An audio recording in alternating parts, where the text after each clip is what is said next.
اسجد میاں سونا، اسجد میاں سونا۔ یہ تو دیکھیے حضور علیہ السلام نے کسی کی نماز جنازہ پڑھائی یا حضور علیہ السلام نے کسی کو قبر میں اتارا، ایک اصول بیان کر دیا گیا، اور یہ مشکاہ شریف میں باب اثبات عذاب قبر میں 3 فصلیں ہیں، اور تینوں فصلوں میں یہ ساری حدیثیں موجود ہیں، کچھ بخاری شریف کے حوالے سے، کوئی ترمذی شریف کے حوالے سے، کوئی مسلم شریف کے حوالے سے، صحیح ستہ میں بھی یہ حدیثیں موجود ہیں، اور امام کیا نام ہے صاحب مشکات نے اس کو 3 فصلوں میں بیان کر دیا۔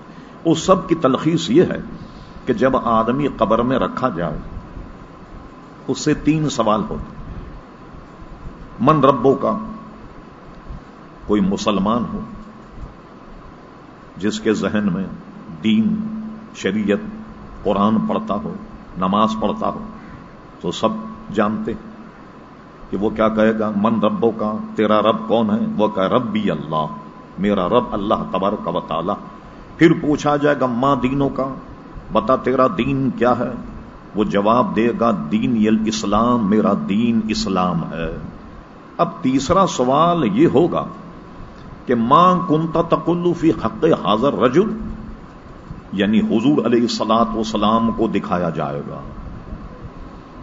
ہر مرنے والے کی قبر میں حضور علیہ السلام جلوہ گر ہوں، اور لوگ کہتے ہیں کہ زمین جو ہے وہ کھول دی جائے گی اور دور تک دکھایا جائے گا مدینہ شریف میں گئی، یہ بتا ان کو کیا کہتا ہے؟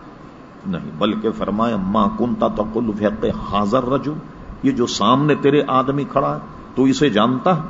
تو صاحب قبر کہے گا میں انہیں جانتا ہوں، اور کیا جواب دے گا؟ ہوا محمد صلی اللہ علیہ وسلم۔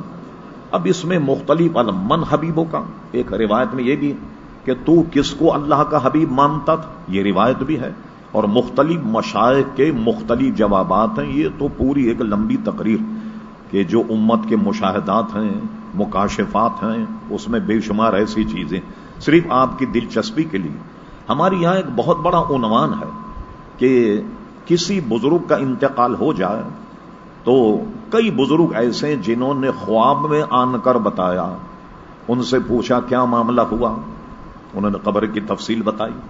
مثلا امام محمد کا واقعہ کہ ان کو خواب میں کسی نے دیکھ کر پوچھا حضور کیا معاملہ ہوا، تو فرمایا اللہ تعالیٰ نے مجھ سے فرمایا اگر تجھے عذاب دینا مقصود ہوتا تو تجھے اتنا بڑا امام اور عالم کیوں بناتا۔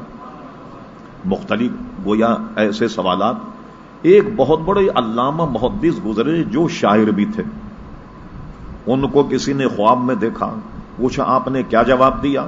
اب دیکھیے امت کے ایسے ایسے افراد، یہ حوالہ میرے پاس نوٹ ہے، بغیر حوالے کے بات نہیں کرتا، کسی کو ضرورت ہو تو مسجد آن کر مجھ سے لکھوا لی۔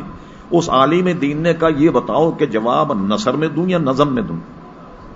شاعری میں اگر پوچھنا چاہتے تو شاعری میں جواب دیں، اور نثر میں پوچھا نثر میں جواب دیں۔ پر تو اچھا کہنے لے کسی شعر میں جواب دے دی، تو انہوں نے 3 شعر پڑھ کر کے تینوں جواب شعر اور اشعار میں دیے۔ ایسے بھی علماء محترم حضرات گزرے، بہرحال کہ تفصیل ہے۔ تو یہ سوال سب سے ہوں گے، سب سے یہ سوال ہوں۔ اس میں جو عقیدے اور محبت کی بات ہے، جو ہمارے مذہب اہل سنت جماعت، اس پر ذرا غور و تدبر فرمائیے۔ ایک مرتبہ میں 82 میں ساؤتھ افریقہ کے دورے پہ تھا، کچھ لوگ ہماری تقریر سن کر بلبلا دی، انہوں نے مناظرے کے لیے کہ مسیح الرحمان کوئی مفتی تھے بمبئی سے، ان کو بلا لیا۔ خیر ان کے اللہ کا کرم یہ ہوا کہ سامنے آنے کی نوبت تو نہیں ہوئی، جو انہوں نے باتیں کی ہم ان کے جوابات دیتے رہے اور کہتے رہے بھی آپ سامنے آنا کر کے گفتگو کر لیں۔ انگریزوں کا ملک ہے یہ، کوئی لڑائی جھگڑا تو ہونا نہیں، لیکن مہربانی ہوئی اللہ تعالیٰ کے سامنے نہیں آئے۔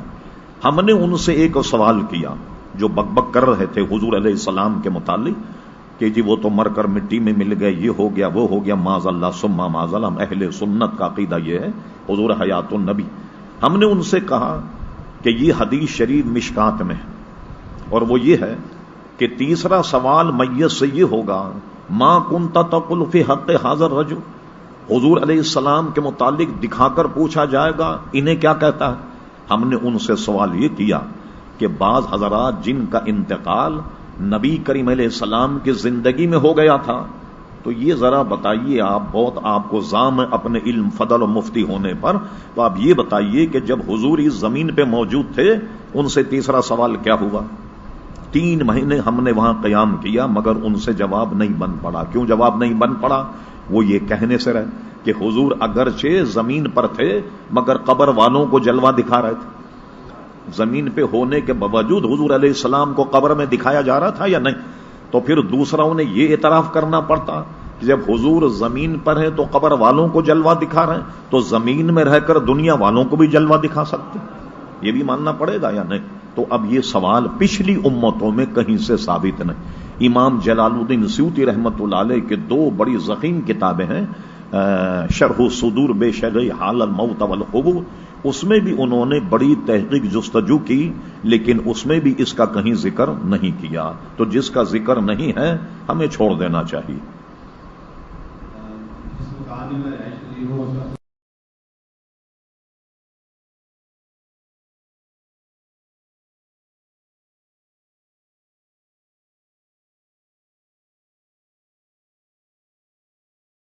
میرا اسجد سونا، میرا اسجد سونا، اسجد میاں سونا، اسجد میاں سونا.